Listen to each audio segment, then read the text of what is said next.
Beloved, if my government is denying genocide, what will they say about this? United Nations, European Union, take note.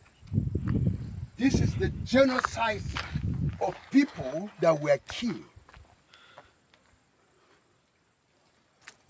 on the fateful day of 7 March 2010, massacre at Dogona Hawa Plateau State. Names of big victims that were killed. Machineries were brought from Niger Republic. They were brought from Chad. They were brought from Burkina Faso, Senegal. They were hired into the nation. They mix up with those from Maiduguri. That's a Muslim state. Also from Gombe, Muslim state. In fact, the troop into this place, Bauchi, this is the route that they took. By about midnight, they invaded this village.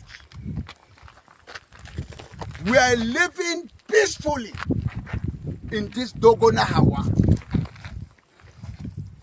These are the victims of massacre.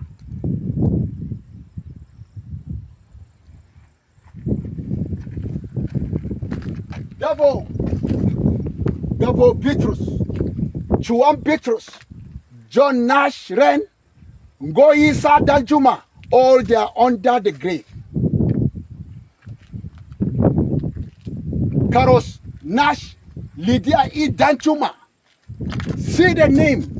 100 is moving to 66.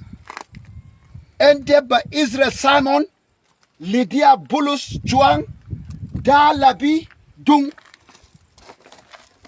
And look at this place too. Da Dung, Da Gong Dung, Justina Gyang, Sani Pam, Victor Pam. To summarize, to go down to 126. Run top with Ungoti Tigwam. We move also to 127. Dan Juma Gwam. Victoria Zang. Test Crooks. You have been looking for facts. Look at facts. To prove Nigeria government are biggest liar.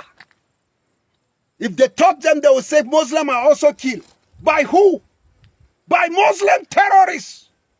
After they have eliminated Christian from Katsina, from Zamfara, from Borno, what next?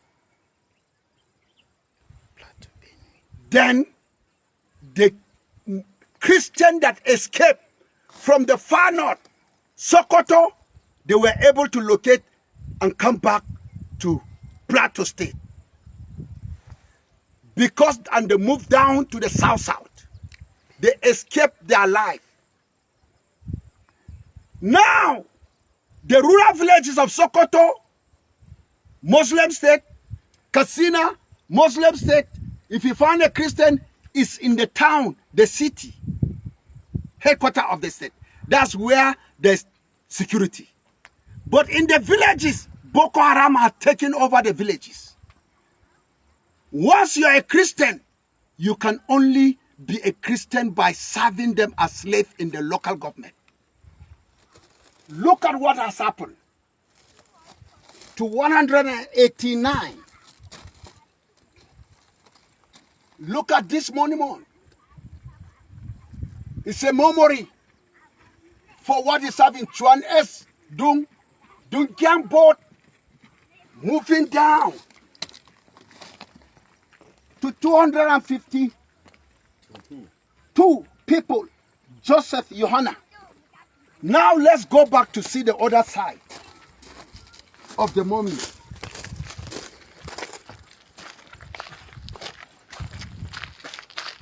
It continues from 250. Zongdungzi Chuandi Jik Da Gang Pam Tang Kumbo Gang Tang. It moved down to 315. That is Nerat John. We move again to 316.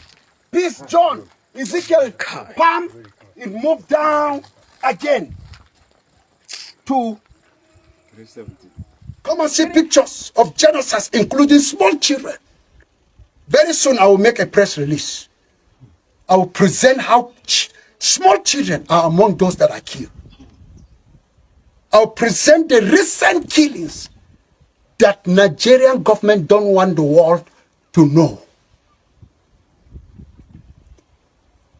They are saying that I am opposing my own government, exposing them. Okay, are they not exposing us to Fulani terrorists by refusing to come to our aid when we cry out? It's exposing us. Let them continue killing us. Then they turn their face as if nothing is happening. They come out and Reno Cree or what is that his name? He came out and said there is no genocide like that in Nigeria. That man, I've cursed him already. He will never know peace down to the grave. The blood of people that have entered my brain, I transfer them, my head, to his life. He will not escape. I want all Nigerians to know the man will never escape. He has been doing devious life to different government. This time around, he has crossed his line. If I exist without seeing God crushing that man, then I'm a bastard. Because the blood of people that are being killed in the north, for him coming out, he has crossed the line. He's finished. The only hope for him that he will buy my heart. Let him repent. Let him repent. If Reno Amokari will repent, and those kind of officials that came out and denied there is no genocide, if they don't repent, oh no. Come and see people. Well, I will tell you clearly, it is true. It is true because we are victims of this crisis. In 2001, specifically, when crisis started in, let me use Plateau State, about 50 people were in Kokin Church worshiping God in the Yelwa town of Shendam local government in Plateau State, when the Islamic terrorists attacked them, closed the door and burnt all of them, about 50 of them. You can go and do that research, it's there. Now, if it wasn't Christian genocide, why were they targeting church alone? After that, crisis busted out again, and they slaughtered a lot of people. My uncle was literally slaughtered in front of his house in the same Yelwa, Shendam. In fact, it took the military to intervene, to quell the issue. And then our houses in Yelwa, in the village, because I'm from Shendam local government, our houses, 3 of our houses were burnt by these Islamic terrorists. So it was not targeted at Muslims. Muslims were not killed. It was later on some of the indigents stood up to try to retaliate, and the military intercepted. Now, apart from that, I remember the crisis also in Jos, and how Christians were being killed. So the issue of Christian genocide is true, because I've been in the know of everything that was going on. In fact, I don't want to talk much, but there was a Muslim guy that we one time led to Christ. His son was an imam. Sorry, the father is an imam. And he told us that the mosque that was built in Jos has 5 gates. And the 5 gates there means dominion. And we're going to start seeing crisis. In that same year, a lot of crisis busted out, and there were killings of many Christians from different places. So I can tell you clearly, it's Christian genocide. I know there are many terrorist issues in the country. There are issues of banditry that must be separated from the Islamic extremists and terrorists. There are issues of banditry, which leads to kidnapping, that on both Christians and Muslims are being kidnapped. So it's different. But when we talk about Christian genocide, it is true because it has been happening. And so that's my stand. Invasion, but I believe it's an interception.